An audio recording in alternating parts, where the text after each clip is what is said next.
Friends ਅਸੀਂ discuss ਕਰਨ ਜਾ ਰਹੇ ਹਾਂ ਕੋਆਰਡੀਨੇਟਿਵ ਕੰਜੰਕਸ਼ਨਸ ਬਾਰੇ। ਤੁਸੀਂ ਇੰਟਰੋਡਕਸ਼ਨ ਦੇ ਵਿੱਚ ਇਹ ਤਾਂ ਦੇਖ ਹੀ ਲਿਆ ਹੋਵੇਗਾ ਕਿ ਕੰਜੰਕਸ਼ਨਸ ਕੀ ਹੁੰਦੇ ਨੇ ਤੇ ਇਹਨਾਂ ਦਾ ਕੰਮ ਕੀ ਹੁੰਦਾ ਹੈ ਐਂਡ ਇਹਨਾਂ ਦੀ ਅੱਗੇ ਟਾਈਪਸ ਕਿਹੜੀਆਂ ਨੇ। ਸੋ ਫਸਟ ਟਾਈਪ ਹੈ ਜੋ ਕੋਆਰਡੀਨੇਟਿਵ ਕੰਜੰਕਸ਼ਨ ਹੈ ਕੰਜੰਕਸ਼ਨਸ ਦੀ ਐਂਡ ਇਹਨਾਂ ਦਾ ਕੰਮ ਕੀ ਹੁੰਦਾ ਹੈ ਕਿ ਇਹ ਵਰਡਸ ਜਾਂ ਫਰੇਜ਼ਸ ਨੂੰ ਜਾਂ ਫਿਰ ਕਲੌਜ਼ਸ ਨੂੰ ਆਪਸ ਦੇ ਵਿੱਚ ਕਨੈਕਟ ਕਰਦੇ ਹਨ। ਪਰ ਇਹ ਅਜਿਹੇ ਹੀ ਸ਼ਬਦ ਔਰ ਜੋ ਫਰੇਜ਼ਸ ਨੇ ਉਹਨਾਂ ਨੂੰ ਆਪਸ ਦੇ ਵਿੱਚ ਕਨੈਕਟ ਕਰਦੇ ਨੇ ਜਿਨ੍ਹਾਂ ਦੀ ਕਿ ਸੇਮ ਹੀ ਗ੍ਰਾਮੈਟੀਕਲ ਇੰਪੋਰਟੈਂਸ ਹੁੰਦੀ ਹੈ। For example she likes tea and coffee. ਇੱਥੇ ਤੁਸੀਂ ਦੇਖ ਰਹੇ ਹੋ ਟੀ ਜੋ ਕਿ ਇੱਕ ਵਰਡ ਹੈ ਤਾਂ ਦੂਸਰਾ ਵੀ ਵਰਡ ਹੀ ਹੈ। ਦੋਨਾਂ ਦੀ ਜੋ ਗ੍ਰਾਮੈਟੀਕਲ ਇੰਪੋਰਟੈਂਸ ਹੈ, ਦੋਨਾਂ ਦਾ ਜੋ ਵਿਆਕਰਨ ਦਾ ਸਟਰਕਚਰ ਹੈ ਉਹ ਵੀ ਸੇਮ ਹੈ। ਸੋ ਇੱਥੇ ਵਰਡ ਟੂ ਵਰਡ ਕਨੈਕਟ ਕੀਤਾ ਗਿਆ। Second sentence is he may be in the room or on the roof. ਉਹ ਜਾਂ ਤਾਂ ਛੱਤ 'ਤੇ ਹੋ ਸਕਦਾ ਹੈ ਜਾਂ ਫਿਰ ਕਮਰੇ ਵਿੱਚ। ਸੋ ਇੱਥੇ ਇਨ ਦਾ ਰੂਮ ਜੋ ਕਿ ਇੱਕ ਫਰੇਜ਼ ਹੈ ਤਾਂ ਦੂਸਰਾ ਵੀ ਫਰੇਜ਼ ਹੀ ਹੈ, ਯਾਨੀ ਕਿ ਅਜਿਹੇ ਦੋ ਚੀਜ਼ਾਂ ਨੂੰ ਇਸ ਜੋ ਕੰਜੰਕਸ਼ਨ ਹੈ ਇਸਨੇ ਕਨੈਕਟ ਕੀਤਾ ਜਿਨ੍ਹਾਂ ਦੀ ਕਿ ਸੇਮ ਹੀ ਗ੍ਰਾਮੈਟੀਕਲ ਸਟਰਕਚਰ ਹੈ। ਜਿਵੇਂ ਕਿ ਇੱਕ ਫਰੇਜ਼ ਹੈ ਤਾਂ ਦੂਸਰਾ ਵੀ ਫਰੇਜ਼ ਹੀ ਹੈ। Next is what you eat and what you drink affect your health. So ਇੱਥੇ ਤੁਸੀਂ ਦੇਖ ਰਹੇ ਹੋ ਇਹ ਕਲੌਜ਼ ਟੂ ਕਲੌਜ਼ ਕਨੈਕਟ ਕੀਤਾ ਗਿਆ। ਵਾਟ ਯੂ ਈਟ ਇਹ ਇੱਕ ਉਪਵਾਕ ਹੈ ਐਂਡ ਵਾਟ ਯੂ ਡਰਿੰਕ ਇਹ ਵੀ ਇੱਕ ਕੀ ਹੈ ਉਪਵਾਕ ਯਾਨੀ ਕਿ ਕਲੌਜ਼। ਸੋ ਤੁਸੀਂ ਦੇਖ ਰਹੇ ਹੋ ਕਿ ਇੱਥੇ ਸੇਮ ਹੀ ਜਿਨ੍ਹਾਂ ਦਾ ਗ੍ਰਾਮੈਟੀਕਲ ਸਟਰਕਚਰ ਹੈ ਅਜਿਹੀਆਂ ਦੋ ਚੀਜ਼ਾਂ ਨੂੰ ਆਪਸ ਦੇ ਵਿੱਚ ਜੋੜਿਆ ਜਾ ਰਿਹਾ। Next is the cat jumped over the mouse and the mouse ran away. ਇੱਥੇ ਇੰਡੀਪੈਂਡੈਂਟ ਕਲੌਜ਼ ਨੂੰ ਆਪਸ ਦੇ ਵਿੱਚ ਜੋੜਿਆ ਗਿਆ ਹੈ। ਆਈ ਨੋ ਕਿ ਤੁਹਾਨੂੰ ਹੋ ਸਕਦਾ ਹੈ ਸ਼ਾਇਦ ਡਿਫੀਕਲਟੀ ਆ ਰਹੀ ਹੋਵੇ ਕਿ ਫਰੇਜ਼ ਕੀ ਹੁੰਦਾ ਹੈ, ਕਲੌਜ਼ ਕੀ ਹੁੰਦਾ ਹੈ, ਇੰਡੀਪੈਂਡੈਂਟ ਕਲੌਜ਼ ਕੀ ਹੈ। ਸੋ ਅਸੀਂ ਆਉਣ ਵਾਲੇ ਥੋੜ੍ਹੇ ਹੀ ਟਾਈਮ ਦੇ ਵਿੱਚ ਉਹਨਾਂ ਬਾਰੇ ਪੜ੍ਹਨ ਜਾ ਰਹੇ ਹਾਂ। ਬਟ ਇੱਥੇ ਜੋ ਐਗਜ਼ਾਮਪਲਸ ਦਿੱਤੀਆਂ ਨੇ ਇਹਨਾਂ ਦਾ ਸਿਰਫ ਇੱਕ ਮਤਲਬ ਸੀ ਤੁਹਾਨੂੰ ਇਹ ਅੰਡਰਸਟੈਂਡ ਕਰਵਾਉਣਾ ਕਿ ਕੋਆਰਡੀਨੇਟਿਵ ਕੰਜੰਕਸ਼ਨ ਕਿਵੇਂ ਸੇਮ ਹੀ ਗ੍ਰਾਮੈਟੀਕਲ ਸਟਰਕਚਰ ਵਾਲੀਆਂ ਦੋ ਚੀਜ਼ਾਂ ਨੂੰ ਆਪਸ ਦੇ ਵਿੱਚ ਕਨੈਕਟ ਕਰਦੇ ਨੇ। ਉਹ ਕੋਈ ਵਰਡ ਵੀ ਹੋ ਸਕਦਾ ਹੈ, ਕੋਈ ਨਾਊਨ ਵੀ, ਐਨੀ ਫਰੇਜ਼ ਵੀ ਹੋ ਸਕਦਾ ਹੈ, ਕੋਈ ਕਲੌਜ਼ ਵੀ ਹੋ ਸਕਦਾ ਹੈ। So what is phrase and what is clause. ਅਸੀਂ ਹੁਣੇ ਇਹਨਾਂ ਬਾਰੇ ਪੜ੍ਹ ਕੇ ਹਟੇ ਹਾਂ ਕਿ ਫਰੇਜ਼ ਨੂੰ ਵੀ ਕਨੈਕਟ ਕੀਤਾ ਜਾਂਦਾ ਐਂਡ ਕਲੌਜ਼ ਨੂੰ ਵੀ, ਬਟ ਇਹ ਹੈ ਕੀ ਨੇ।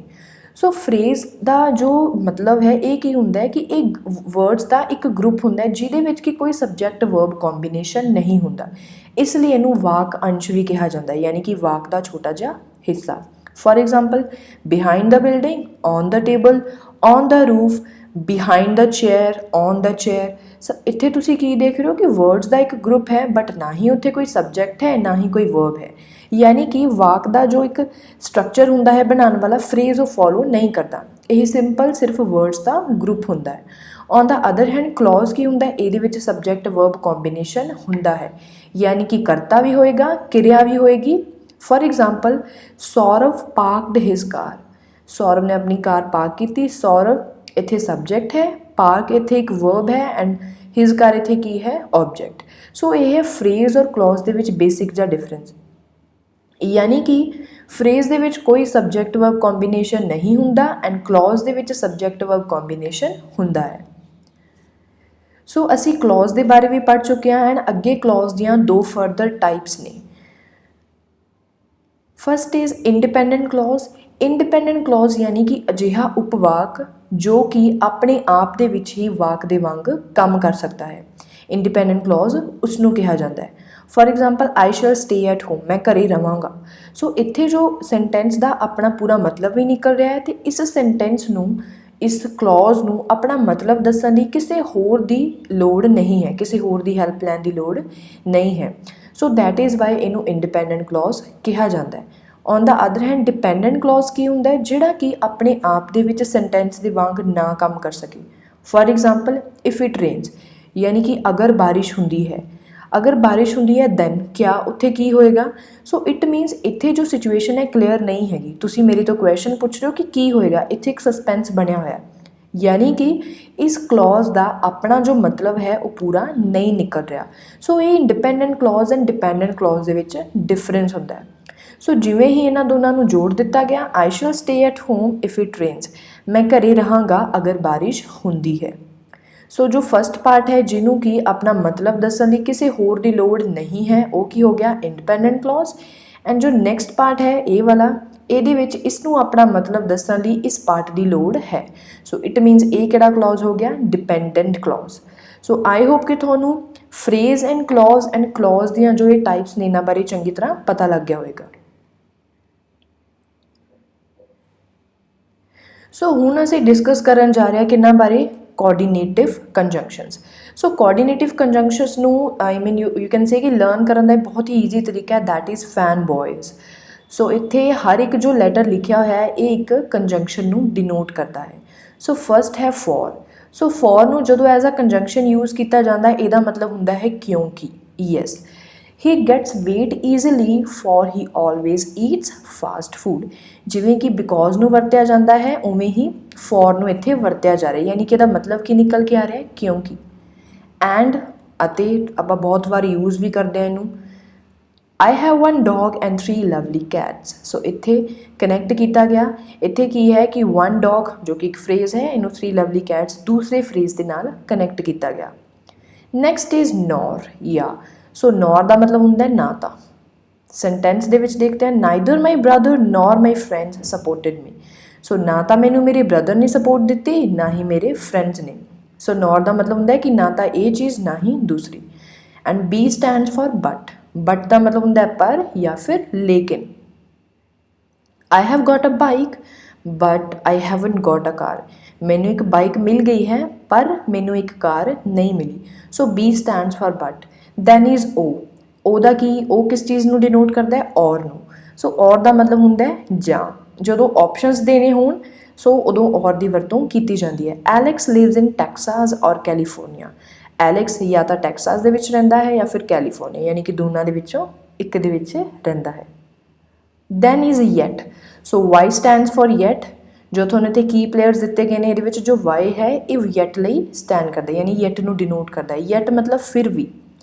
John studied a lot yet he didn't pass the test.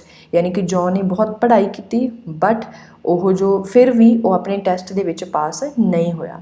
And last keyword is as. And S ਕਿਸ ਚੀਜ਼ ਨੂੰ ਡਿਨੋਟ ਕਰਦਾ ਹੈ, ਸੋ। ਸੋ ਯਾਨੀ ਕਿ ਇਸ ਲਈ। she has a job interview so she will go to Paris। ਉਹਦਾ ਇੱਕ ਜੌਬ ਇੰਟਰਵਿਊ ਹੈ ਸੋ ਦੈਟ ਇਜ਼ ਵਾਈ, ਇਸ ਲਈ ਉਹ ਪੈਰਿਸ ਜਾਏਗੀ। ਸੋ ਇਹ ਬਹੁਤ ਹੀ ਈਜ਼ੀ ਤਰੀਕਾ ਹੈ। ਜਦੋਂ ਵੀ ਜੋ ਕੋਆਰਡੀਨੇਟਿਵ ਕੰਜੰਕਸ਼ਨਸ ਨੇ ਇਹਨਾਂ ਨੂੰ ਯਾਦ ਕਰਨਾ ਹੈ, ਨਹੀਂ ਆਈ ਮੀਨ ਲਰਨ ਨਹੀਂ ਹੋ ਰਹੇ, ਤਾਂ ਅਸੀਂ ਇਹਨਾਂ ਕੀ ਪਲੇਅਰਸ ਦੀ ਹੈਲਪ ਦੇ ਨਾਲ ਇਹਨਾਂ ਦਾ ਜੋ ਯੂਜ਼ ਹੈ ਔਰ ਇਹ ਕਿਸ ਕਿਸ ਚੀਜ਼ ਨੂੰ ਯਾਨੀ ਕਿਸ ਕੰਜੰਕਸ਼ਨ ਨੂੰ ਡਿਨੋਟ ਕਰਦੇ ਨੇ ਬਹੁਤ ਹੀ ਈਜ਼ੀ ਤਰੀਕੇ ਦੇ ਨਾਲ ਅਸੀਂ ਲਰਨ ਕਰ ਸਕਦੇ ਹਾਂ।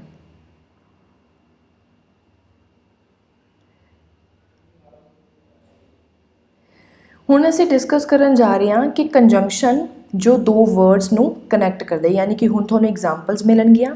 ਇਹਦੇ ਵਿੱਚ ਤੁਹਾਨੂੰ ਇਹ ਪਤਾ ਲੱਗੇਗਾ ਕਿ ਐਡਵਰਬ, ਐਡਜੈਕਟਿਵ, ਵਰਬ ਜਾਂ ਫਿਰ ਦੋ ਨਾਊਨਸ ਨੂੰ ਕਿਸ ਤਰ੍ਹਾਂ ਕਨੈਕਟ ਕੀਤਾ ਗਿਆ। So first sentence is the children ran and jumped all over the play ground. So ਇੱਥੇ ਰੈਨ ਯਾਨੀ ਕਿ ਭੱਜਣਾ ਐਂਡ ਜੰਪ ਯਾਨੀ ਕਿ ਛਾਲ ਮਾਰਨਾ, ਇਹ ਦੋਨੋਂ ਵਰਬਸ ਨੇ। ਸੋ ਇੱਥੇ ਜੋ ਐਂਡ ਹੈ ਯਾਨੀ ਕੰਜੰਕਸ਼ਨ ਹੈ ਉਸਨੇ ਦੋ ਵਰਬਸ ਨੂੰ ਕਨੈਕਟ ਕੀਤਾ। Next is wood you like serial ਔਰ ਟੋਸਟ ਫॉर ਬ੍ਰੇਕਫਾਸਟ। ਸੋ ਇੱਥੇ ਸੀਰੀਅਲ ਔਰ ਟੋਸਟ ਇਹ ਕੀ ਹੈ, ਕਿਸੇ ਚੀਜ਼ ਦਾ ਨਾਮ ਹੈ। ਸੋ ਇਹ ਨਾउन ਹੋ ਗਏ ਇੱਥੇ। ਸੋ ਇੱਥੇ ਔਰ ਹੈ ਜੋ ਇੱਕ ਕੰਜੰਕਸ਼ਨ, ਇਸਨੇ ਦੋ ਨਾउन्स ਨੂੰ ਆਪਸ ਦੇ ਵਿੱਚ ਕਨੈਕਟ ਕੀਤਾ। Next is the old castle seemed grand yet mysterious. ਪੁਰਾਣਾ ਕਿਲਾ ਸ਼ਾਨਦਾਰ ਅਜੇ ਵੀ ਰਹੱਸਮਈ ਲੱਗ ਰਿਹਾ ਹੈ। ਸੋ ਇੱਥੇ ਗ੍ਰੈਂਡ ਔਰ ਮਿਸਟੀਰੀਅਸ ਇਹ ਦੋਨੋਂ ਕੀ ਨੇ, ਵਿਸ਼ੇਸ਼ਤਾ ਦੱਸ ਰਹੇ ਨੇ। ਸੋ ਦੈਟ ਇਜ਼ ਵਾਈ ਇਹਨਾਂ ਨੂੰ ਕੀ ਕਿਹਾ ਜਾਏਗਾ, ਵਿਸ਼ੇਸ਼ਣ। ਸੋ ਇੱਥੇ ਯੈਟ ਨੇ ਦੋ ਐਡਜੈਕਟਿਵਸ ਨੂੰ ਆਪਸ ਦੇ ਵਿੱਚ ਕਨੈਕਟ ਕੀਤਾ। Next is slowly but surely the turtle finish the race. ਹੌਲੀ ਹੌਲੀ ਪਰ ਜ਼ਰੂਰ ਕੱਛੂ ਕੰਮੇ ਨੇ ਦੌੜ ਪੂਰੀ ਕੀਤੀ। ਸੋ ਇੱਥੇ ਸਲੋਲੀ ਐਂਡ ਸ਼ੋਰਲੀ ਨੇ ਜੋ ਇਹ ਦੋਨੋਂ ਕੀ ਨੇ, ਐਡਵਰਬਸ। ਸੋ ਇੱਥੇ ਐਡਵਰਬਸ ਨੂੰ ਕਨੈਕਟ ਕੀਤਾ ਗਿਆ। ਸੋ ਤੁਹਾਨੂੰ ਚੰਗੀ ਤਰ੍ਹਾਂ ਅੰਡਰਸਟੈਂਡ ਹੋ ਗਿਆ ਹੋਵੇਗਾ ਕਿ ਕੰਜੰਕਸ਼ਨ ਆਖਿਰ ਵਰਬਸ ਨੂੰ, ਨਾउन्स ਨੂੰ, ਐਡਜੈਕਟਿਵ ਔਰ ਐਡਵਰਬਸ ਨੂੰ ਕਿਸ ਤਰ੍ਹਾਂ ਕਨੈਕਟ ਕਰਦੇ ਨੇ। ਐਂਡ ਹੁਣ ਅਸੀਂ ਡਿਸਕਸ ਕਰਨ ਜਾ ਰਹੇ ਹਾਂ ਅਜਿਹੇ ਕੰਜੰਕਸ਼ਨਸ ਬਾਰੇ ਜੋ ਕਿ ਦੋ ਇੰਡੀਪੈਂਡੈਂਟ ਕਲੌਜ਼ਸ ਨੂੰ ਆਪਸ ਦੇ ਵਿੱਚ ਕਨੈਕਟ ਕਰਦੇ ਨੇ। ਸੋ ਤੁਹਾਨੂੰ ਅਸੀਂ ਪਹਿਲਾਂ ਪੜ੍ਹ ਹੀ ਲਿਆ ਹੈ, ਮੈਂ ਤੁਹਾਨੂੰ ਦੱਸ ਵੀ ਦਿੱਤਾ ਹੈ ਕਿ ਇੰਡੀਪੈਂਡੈਂਟ ਕਲੌਜ਼ ਕੀ ਹੁੰਦਾ ਹੈ। ਇੰਡੀਪੈਂਡੈਂਟ ਕਲੌਜ਼ ਯਾਨੀ ਕਿ ਅਜਿਹਾ ਉਪਵਾਕ ਜੋ ਕਿ ਆਪਣੇ ਆਪ ਦੇ ਵਿੱਚ ਵਾਕ ਦੇ ਵਾਂਗ ਕੰਮ ਕਰ ਸਕਦਾ ਹੈ। ਹੀ ਸ਼ਾਊਟਡ ਫॉर ਹੈਲਪ, ਉਹ ਮਦਦ ਲਈ ਚੀਕਿਆ। ਨੋਬਡੀ ਹੈਲਪਡ ਹਰ, ਕਿਸੇ ਨੇ ਵੀ ਉਹਦੀ ਮਦਦ ਨਹੀਂ ਕੀਤੀ। ਸੋ ਇਹ ਦੋਨੋਂ ਇੰਡੀਪੈਂਡੈਂਟ ਕਲੌਜ਼ ਨੇ, ਯਾਨੀ ਕਿ ਦੋਨਾਂ ਦਾ ਆਪਣਾ ਅਲੱਗ ਮੀਨਿੰਗ ਹੈ। ਸੋ ਇਹਨਾਂ ਨੂੰ ਜਦੋਂ ਕਨੈਕਟ ਕੀਤਾ ਗਿਆ ਬਟ ਲਗਾ ਕੇ, ਸੋ ਸੈਂਟੈਂਸ ਕਿਸ ਤਰ੍ਹਾਂ ਬਣਿਆ, he shouted for help but nobody helped her. ਉਹ ਮਦਦ ਲਈ ਚੀਕਿਆ ਪਰ ਕਿਸੇ ਨੇ ਵੀ ਉਹਦੀ ਮਦਦ ਨਹੀਂ ਕੀਤੀ। ਸੋ ਇੱਥੇ ਦੋ ਇੰਡੀਪੈਂਡੈਂਟ ਕਲੌਜ਼ਸ ਨੂੰ ਆਪਸ ਦੇ ਵਿੱਚ ਜੋੜਿਆ ਜਾ ਰਿਹਾ। Next is he wants to become a doctor, he is studying biology. ਉਹ ਇੱਕ ਡਾਕਟਰ ਬਣਨਾ ਚਾਹੁੰਦਾ ਹੈ, ਉਹ ਜੀਵ ਵਿਗਿਆਨ ਦੀ ਪੜ੍ਹਾਈ ਕਰ ਰਿਹਾ ਹੈ। ਸੋ ਇੱਥੇ ਅਗੇਨ ਜੋ ਦੋ ਇੰਡੀਪੈਂਡੈਂਟ ਕਲੌਜ਼ ਨੇ, ਸੋ ਦੇ ਨਾਲ ਇਹਨਾਂ ਦੋਨਾਂ ਨੂੰ ਕਨੈਕਟ ਕੀਤਾ ਗਿਆ। He wants to become a doctor, so he is studying biology. ਇੱਥੇ ਵੀ ਅਗੇਨ ਦੋ ਇੰਡੀਪੈਂਡੈਂਟ ਕਲੌਜ਼ਸ ਨੂੰ ਆਪਸ ਦੇ ਵਿੱਚ ਜੋੜਿਆ ਗਿਆ।